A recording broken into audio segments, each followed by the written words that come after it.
Lorsque la valeur des biens inscrits à l'actif du bilan de l'entreprise s'est améliorée avec le temps, il en résulte une divergence entre la valeur réelle et la valeur de comptabilisation de ces actifs.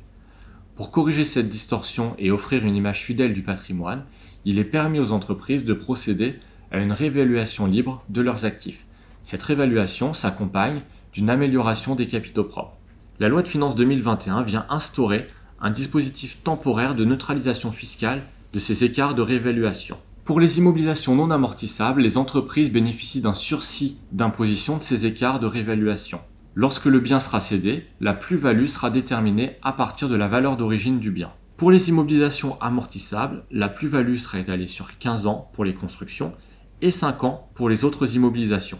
En contrepartie, l'entreprise bénéficiera d'un surplus d'amortissement lié à cette réévaluation. Première règle, la réévaluation doit concerner l'ensemble des immobilisations corporelles et financières. Deuxième règle, il s'agit d'une mesure temporaire qui concerne les exercices clos à compter du 31 décembre 2020 jusqu'au 31 décembre 2022. Troisième règle, ce dispositif doit faire l'objet préalablement d'une approbation par les associés ou les actionnaire en assemblée générale.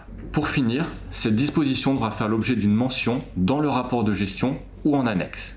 Pour déterminer la valeur de réévaluation, deux possibilités, la valeur de marché ou la valeur de comptabilisation affectée d'un indice spécifique. La loi de finances 2021 rend ce dispositif encore plus attractif grâce à la neutralité fiscale qui permet également de préserver la trésorerie de l'entreprise.